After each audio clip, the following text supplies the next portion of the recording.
What's up, guys? It's that guy Tommy, and we are back with the next part of the SOMA lore reaction videos for Game Logical Dig. We're still on part 3, the horror from Delta. Because this is a bit of a longer video, so we may be able to finish it out today.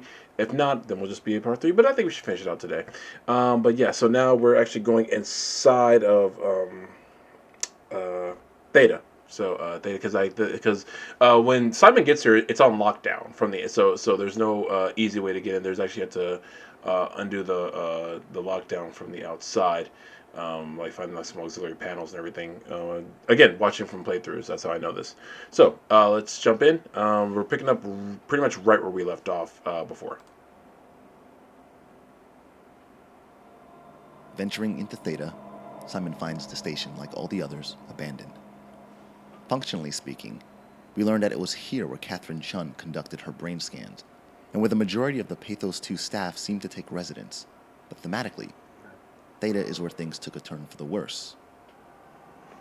By investigating every nook and cranny of Theta, and by referencing what we've learned from the previously explored Pathos 2 stations, as well as the short film transmissions, we can reverse engineer the events which led to the downfall of Theta.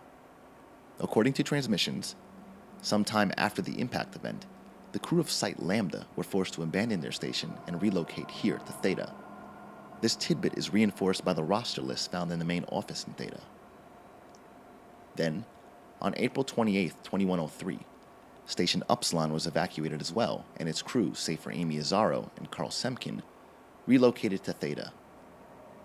Caught between primal and existential uncertainty, the crew of Pathos 2 found themselves swimming desperately against the current of extinction.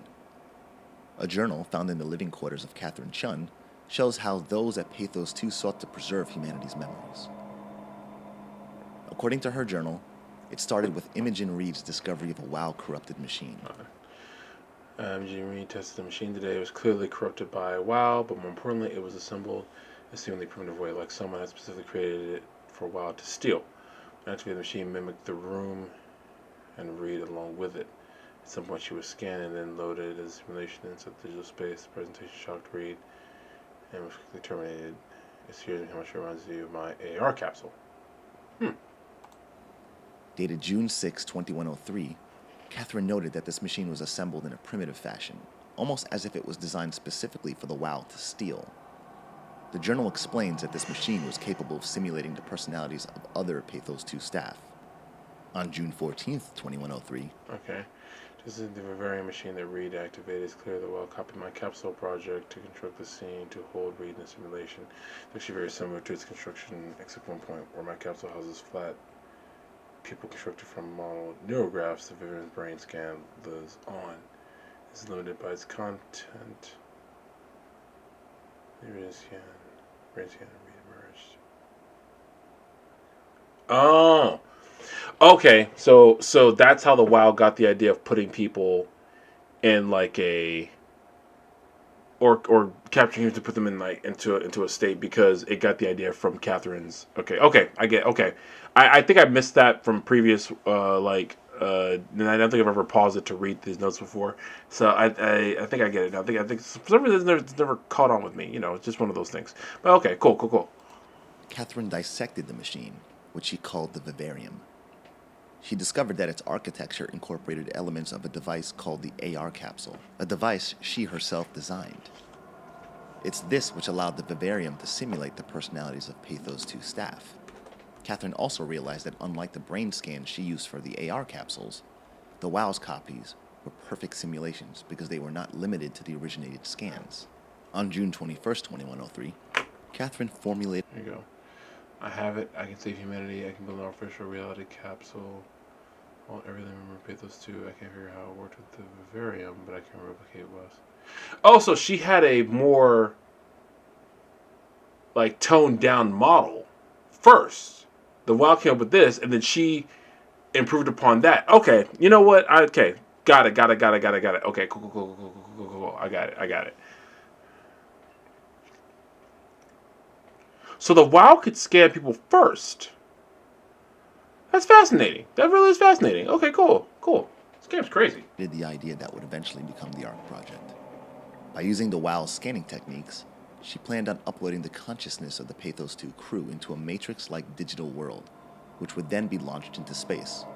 The device was aptly named the Ark. On June 22nd, 2103, I know I keep pausing it, but I don't think I've ever read these like all the way through before. But now I figure since I'm doing this for the channel, I should read these now.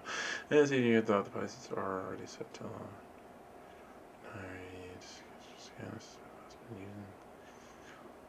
For a while. That sentence is telling. Though I suspect the WoW has been using the still scans from us for a while. That's telling. I guess that explains the Mockingbirds. The WoW must have stolen scans from people using the policy and used as a basis of intelligence in the machines.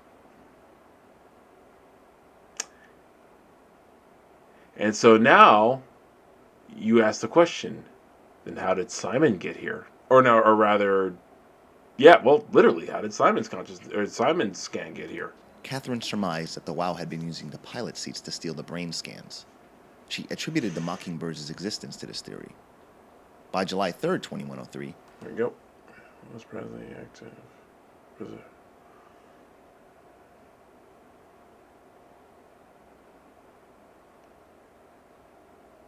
Let's think something will live on like that.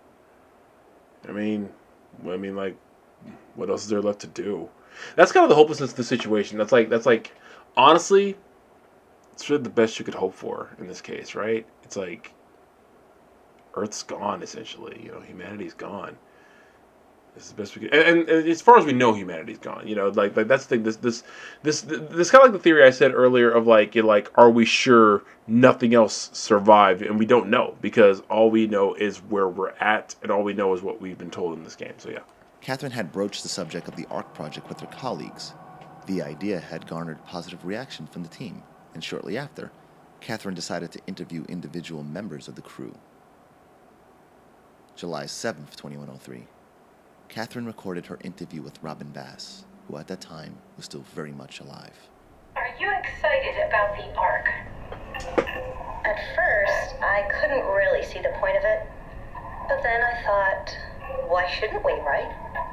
I mean, if we are able to save even just a small piece of ourselves, why wouldn't we do that? So you are in favor then? I think it's really important we do this. The clip may be short, but it's long enough for us to detect a hopeful and resolved timbre in Robin's voice. Being so committed to the preservation of... Robin was the, just in case anyone forgot, that was the Mockingbird, the robot we saw outside of Theta, going, who was wondering where everybody was. So yeah, you hear her on the before side of things and sounding very hopeful. So you are in favor then? I think it's really important we do this. The clip may be short, but it's long enough for us to detect a hopeful and resolved timbre in Robin's voice. Being so committed to the preservation of human existence, even in its smallest form, one can't help but wonder what or who could have convinced Robin to end her life. Well, enter Mark Serang. On July 9th, 2103, Mark was interviewed. What are your thoughts on the Ark project? The idea is just incredible, by every definition. It really makes you think about what it means to be human. What makes you say that? Beyond the basics, beyond the superficial, I'm convinced there's something with even greater value. You have provided a platform, which is not necessarily restricted to our digital progeny, but a means of actual survival. It's my sincerest belief that we can go on living through the reality of continuity. Of the 3 interviews found at Lambda, Serang's is the most interesting. His outlook on the project was curiously philosophical, exuding a displaced confidence in an idea that he did not have a firm grasp of. It was this idea which warped into his belief of continuity. When Simon comes across Mark's quarters, he finds a number of signs admonishing non-permitted personnel from entering. These should indicate that Mark must have ranked pretty high in Pathos 2's hierarchy of command, since none of the other doors here have these signs plastered on them. Inside, we find confidential documents which allude to Mark's... Mark Serang, Mr. Serang, Please replace your success in making the wall station-wide presence. It was his fault, and man, okay, most of this plot is because of Sarang. Just you to appreciate it.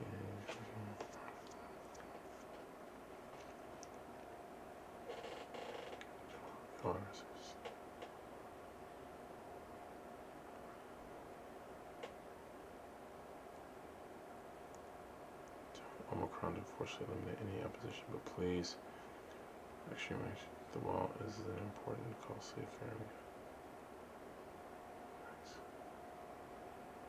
This must have been before the comment hit. Yeah, 2102. This is before the comment hit. From entering.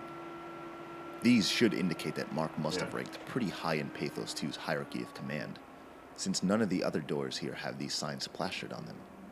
Inside, we find confidential documents which allude to Mark's connection and involvement in getting the WoW set up as Pathos 2's Supervisory governing board. AI. The Carthage. document shown here also mentions the fabled Site Alpha, as well as two other Pathos 2 staff members, Julia Dahl and Johann Ross. Who they are, we're not sure of yet, but judging by the confidential nature of the document, as well as its tone, it's safe to presume that something more insidious was going on behind the scenes. Also in here, we find an audio diary which elaborates on Mark's belief of continuity. Did you know that the human body consists of up to 75 trillion individual cells? They typically don't stay with us till we die.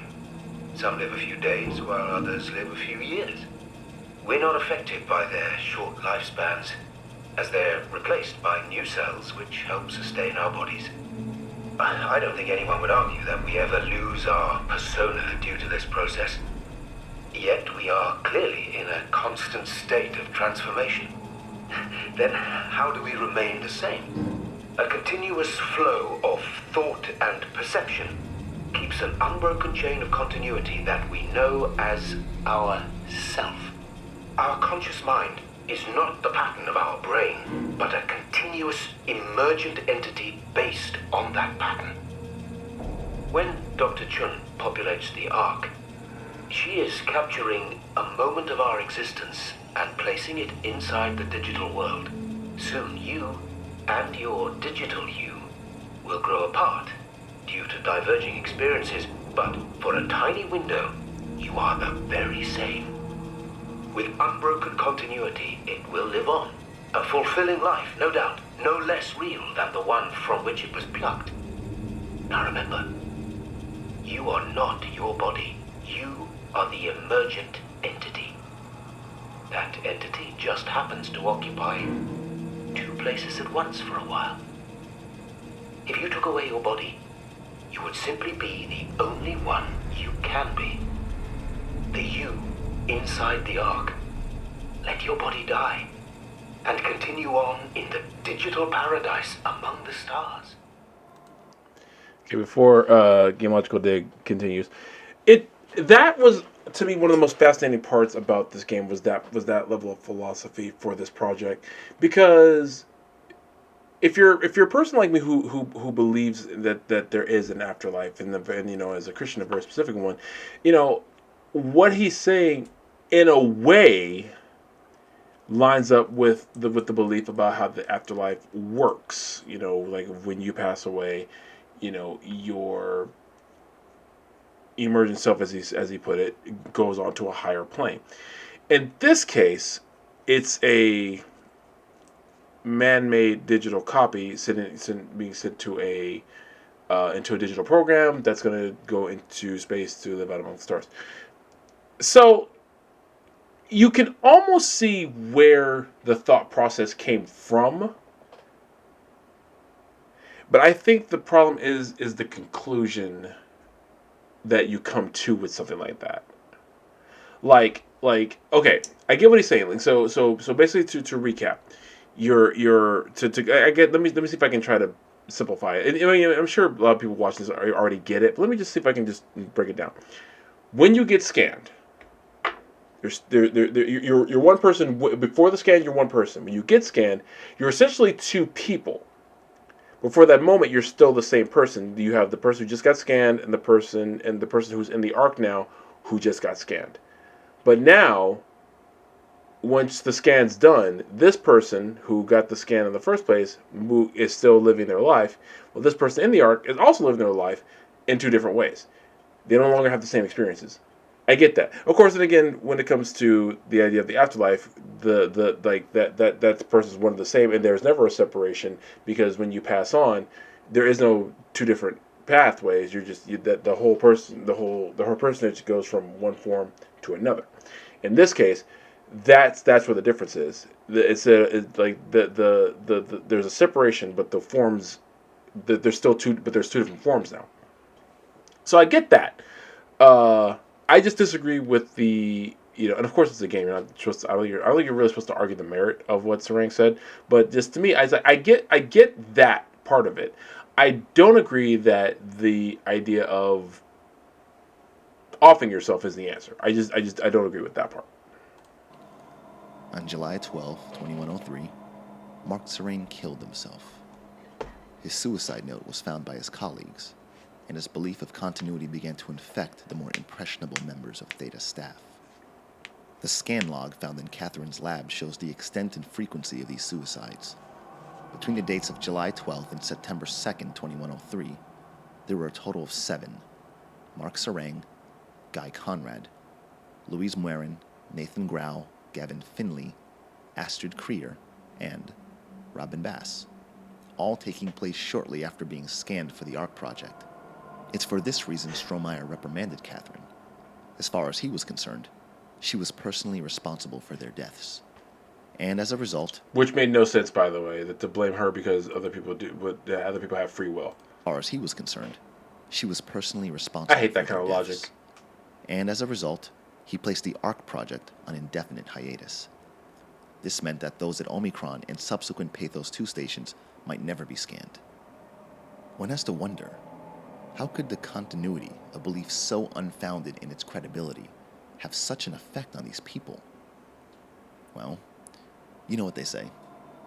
Desperation breeds strange bedfellows. Ain't that the truth? And the closest we'll ever get to finding out the answer is in the bedrooms of these poor, misguided men and women.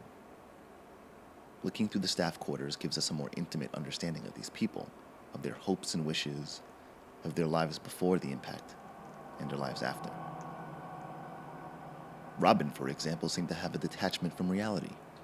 She fantasized about a world far from the aquatic wilderness of the Atlantic. I'm not dying anyway. Her room is littered with drawings that are cartoonish bastardizations of Catherine's ARC renderings, equipped with Crayola greenery and beady-eyed dopes smiling and waving to whoever beholden of these drawings. Good The grief. room is also noticeably bloody. It seems that by the time Robin killed herself, Strohmeyer had decided cleaning up after the dead was no longer worth it. Yeah. When staring mortality in the face, it's not hard to imagine that even the strongest of us may falter and embrace someone, anyone, who provides a solution. And if that solution grants you passage to a paradise amongst the stars, well, who could really resist such an alluring prospect? It's easy to read this as frictionless critique on the notion of an afterlife, but in the context of the narrative, it's neither here or there. In the end, Sarang might have truly believed this notion of continuity, but for everyone else, it was just opiate for the masses. After acquiring the security ciphers needed to access the Dunbat, Simon attempts to release the locks on the submersible. Of course, Murphy's Law rears its ugly head as the Dunbat awakens, revealing itself as a mocking. Oh, so let me before go back real quick. So I don't know if he's going to cover it later, but let me just say it just so everyone can know. And I think I think he does bring it up in later video, but I'll just go ahead and spoil it now.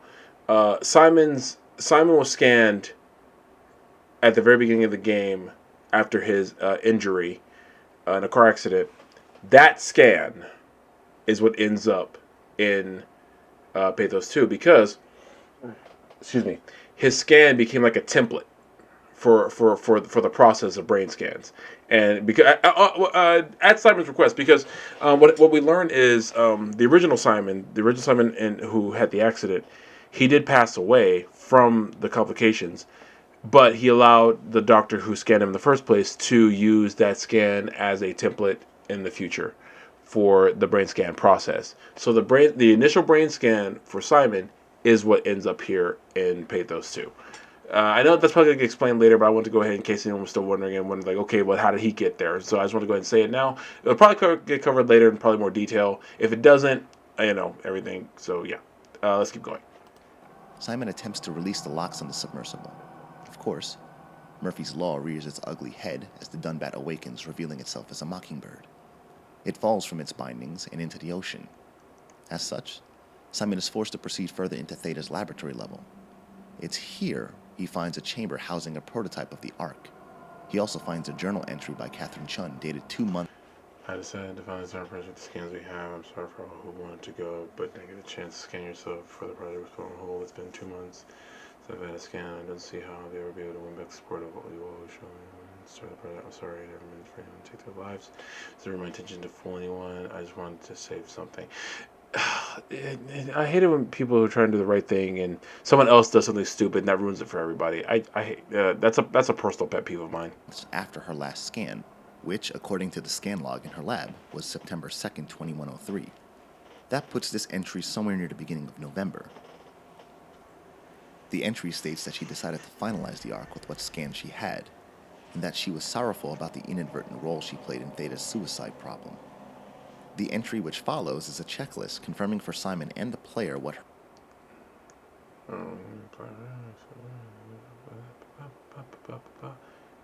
power suits, ride the climber into the abyss, Rupa Patel, hit the launch site of the bullet launch arc. Okay. The entry which follows is a checklist confirming for Simon and the player what her final mission was to be, to complete the Ark project and bring it to Site Phi alongside her colleagues, Ian Peterson, Jasper Hill, Nikolai Ivashkin, and Sarah Lindwell. The same Sarah Catherine spoke to via communicator earlier in the video. Very important. Nearby, we find a photo of the intrepid scientists, taken presumably right before embarking on their sojourn to Phi. This essentially concludes their story at Theta. From what we can tell, the next significant chronological event has to do with a woman named Vanessa Hart. According to an entry found on a Hart appears to be in good shape, considering the circumstances. Only bruises and mild hypothermia caused by the long walk. It's difficult to corroborate her story. She's nowhere to return. Named Vanessa Hart. According to an entry found on a computer in the medical laboratory, Vanessa was treated for bruises and mild hypothermia caused by, quote, the long walk. No additional information about this walk can be found in the game. However, the SOMA transmission short film shows us what happened to Hart and the various other members of Theta that ended up at Lambda. As stated earlier, the crew of Lambda were forced to evacuate to Theta. Then, at some point in time, 2 of their crew members, Adam Galaski and Imogen Reed, returned to Lambda in an attempt to salvage usable resources. While there, they encountered a mockingbird simulating the personality of one Jacob Halperin. This mockingbird is presumed to be the first, if not one of the first, created by the WoW. Months later, a small group from Theta joined them at Lambda. The exact date of this occurrence is unknown. However, we can conclude that it most certainly took place after Delta's evacuation because one of the members of this group was Dorian Cronstant. If that name sounds familiar, it should. Dorian was the crewman who contacted Terry Akers about Delta's mandatory evacuation order. This group consisted of Baxter Rogers, Jessica Davis, Martin Fisher, Richard Holland, and most importantly, Vanessa Hart. The crew was there to assist in containing the structure gel leakage. However, the situation grew grave as members of the Theta team started dying. In the end, all but Vanessa Hart perished at Lambda. The sole survivor of the event, she made the long trek back to Theta on foot. She arrived on December 20th, 2103. The entry on Vanessa implies that not many people believed her recount of events. Though, of course, how could they? Stories about people being revived from the dead and transforming into monstrosities is utter craziness. Judging by their disbelief, it's safe to presume that the proxies had not yet become a widespread problem. Instead, the surviving members of Pathos II contended mostly with hostile mockingbirds and general survival. If only they had believed her. If only Amy Azaro was still around to corroborate the existence of these monsters. She, after all, must have encountered a proxy or two since she did happen to have a drawing of the Jiangshi in her sketchbook. If only. Then perhaps they could have stopped it. Or perhaps maybe more of them could have survived. Either way, the writing was on the wall, but no one cared enough to read it. Yikes. According to a message found in the security checkpoint. Alert dispatch. Alert conference room. The structure gel leak is caused by to seize control of the Tumbat, forced quarantine to avoid further development. Last thing we need is another talking machine. On January 11th, 2104, a huge structure gel leak caused the WoW to seize control over Theta's Dunbat, their submersible vessel. As a result, they were forced to quarantine it. From here, the narrative focus shifts back to the grotesqueries of earlier. On January 16th, 2104, Nadine Masters examined Akers' body. Terry Akers, Chief Factor at Delta, first assessment. Golly. Running today, January 16th, 2001. Can we look literally anywhere else, please? Reportedly found in his diving suit, unconscious, in open water. Akers has clearly been consuming large amounts of structure gel for weeks, probably. It's difficult to tell how this has affected his health beyond the obvious non-arrangement, and if it somehow caused him to gouge out his eyes. It did, just not for the reasons you're thinking. Small amounts of gel have always been considered perfectly safe to handle, but I can't recall ever hearing about any recommendations on how to treat. Small amounts of gel are considered perfectly safe to handle. So handle and none to consume, right? But I can't recall recommended to treat overexposure. Okay. Exposure.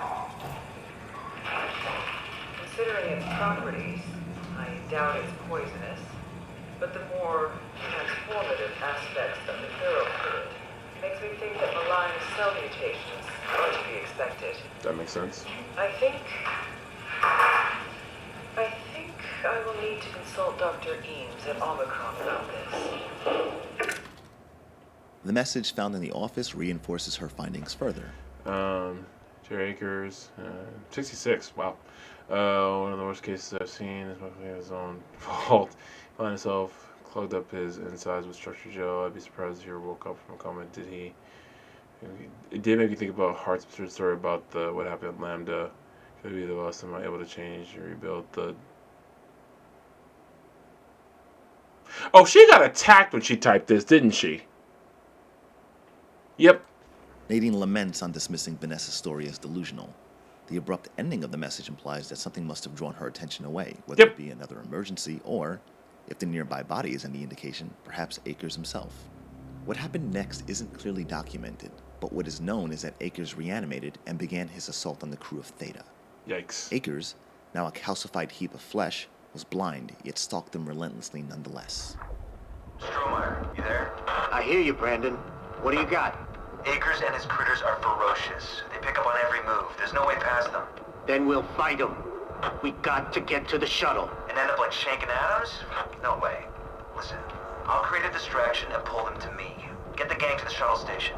Wait, Brandon, what are you doing? Don't worry, Alice. I'll loop back as soon as you guys are safe. Just load up the shuttle and we'll be ready to go. Are you sure about this? I don't plan to die today, sir. See you at the shuttle. I have no plans to die today. None do. I'm just quoting, was a Heimdall from Thor, or paraphrasing, because I don't know if that was the exact quote. Anyway. According to a note found in the security checkpoint, he was Akers not alone. At least 3 proxy creatures. Check and seal doors. Move downstairs. Shuttle to Omicron. accompanied by at least 3 additional proxies, which is what likely drove the surviving members of Theta down into the basement, answering Catherine's question from earlier. Why abandon the gate? Realizing that Theta was a lost cause, a small group of survivors banded together and attempted to escape. According to the data mined audio... See, I think you can play this game without enemy encounters. I think you can have a easy mode setting where you don't have to fight anything. But even with that, I just still don't think I'll ever play this game because the Akers and the proxies alone are more than enough to keep you from playing. A small group of survivors banded together and attempted to escape.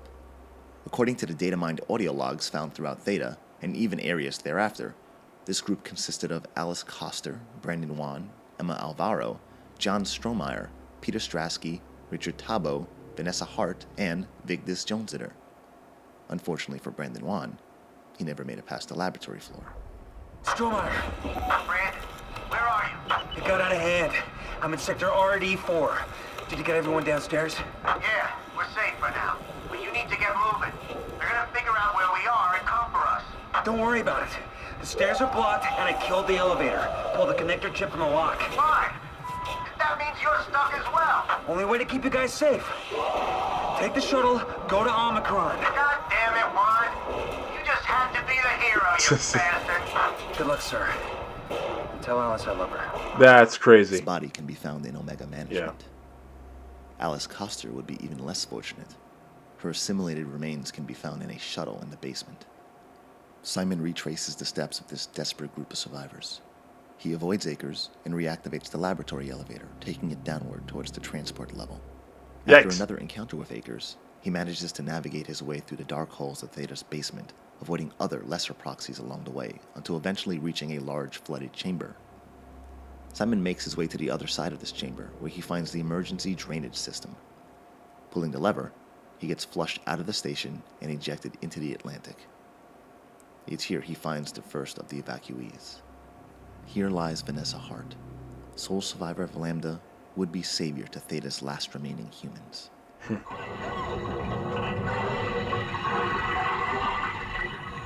happened? What did she do? Come on, we gotta get her out of there. Holy shit, Hart blew up the O2 surplus.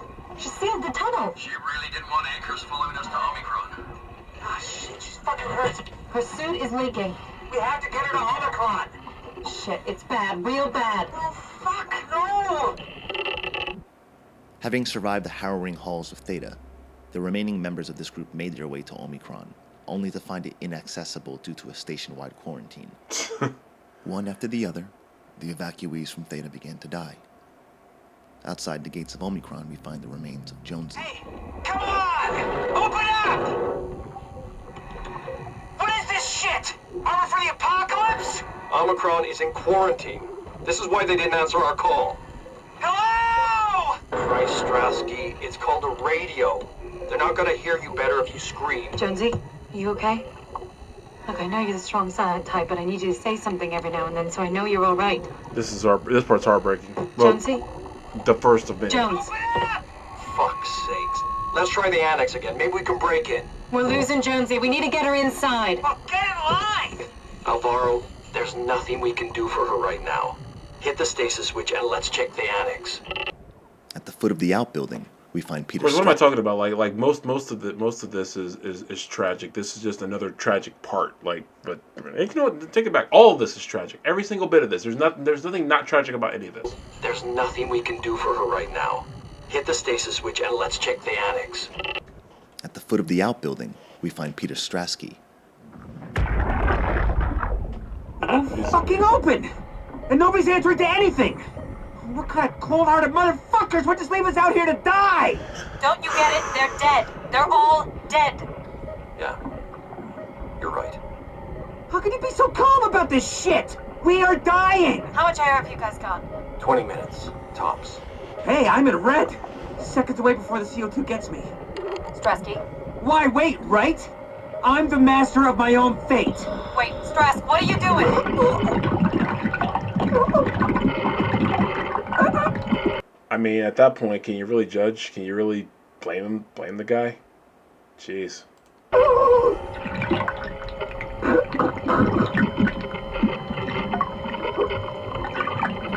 Yikes.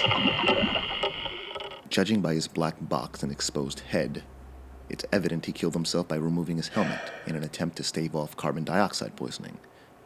If you ask me, his means of suicide sounds like it'd be the more painful way to go out. Right? Though, when the counter is ticking down and you know that there is no way to prevent the inevitable and all you want to do is hold on to what little control you have left, I can understand the drive to be the executor of one's own fate. Yeah. It's his final act of independency. Nearby, we find the remains of Emma Alvaro, who in her final moments sat down to contemplate the fruitlessness of all their efforts. The world is dead, Richard.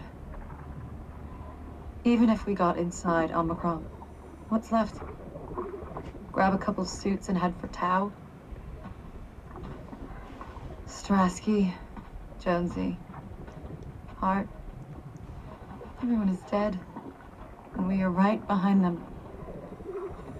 We're probably the last people left alive. The last moments of mankind.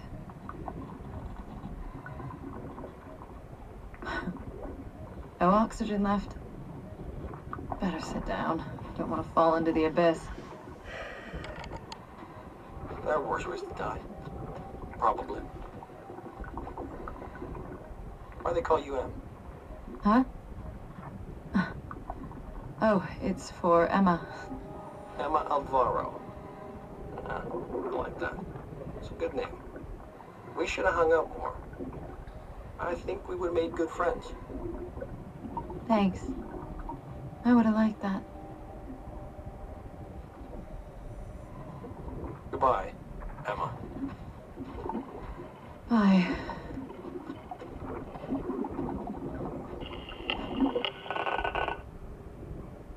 As for Strohmeyer and Richard, the last survivors of Theta, their whereabouts are unknown.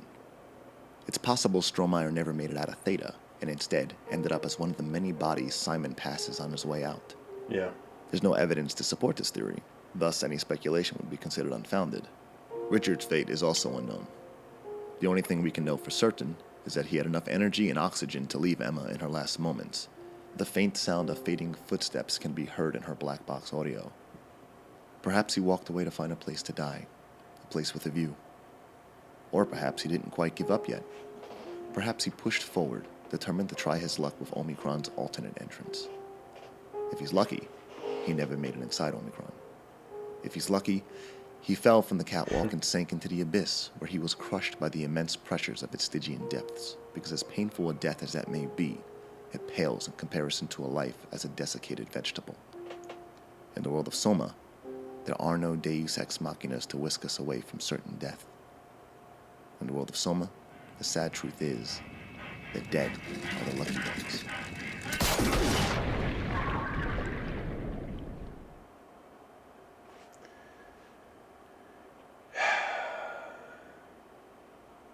Yeah. I'm certain pales in comparison. So, yeah, that ending. So that's and also that noise. Just so you guys know, that's a kind of reference to what happens if you fall off the platform in game. You get a game over screen right there. Yeah, no. So that was part 3 and its completion. Jeez, I forgot how freaking sad that ending was.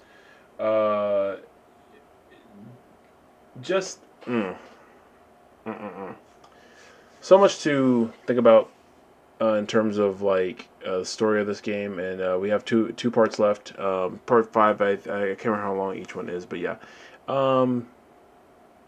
yeah, jeez Louise.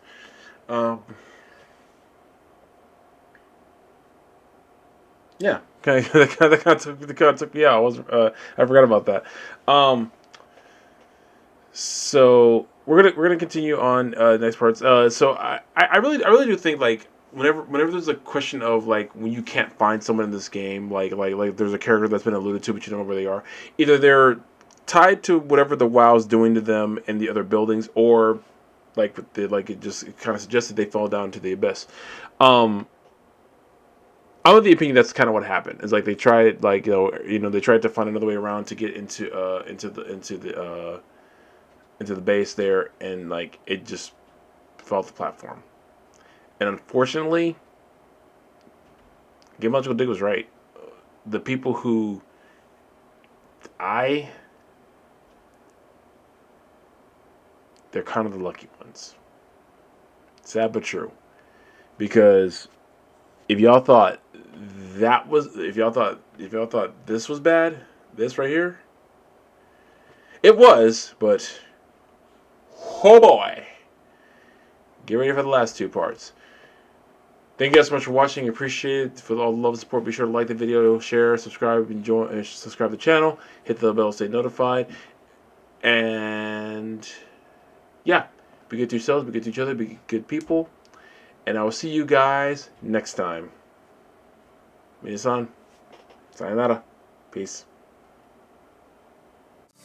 What's up, guys? Thanks for checking out the video. Really appreciate you. You guys are wonderful. You're stupendous. You're magnanimous. It's a great word, isn't it? Magnanimous. Anyway, thanks for watching. Keep on the lookout for more. Follow me on all my socials. And if you're on YouTube, be sure to like, favorite, and subscribe. That really helps me out. Thank you guys so much for checking me out, checking out the videos, and get ready for more coming down the pipe, because you never know what's coming next. See you guys soon. Peace. I think that was pretty good.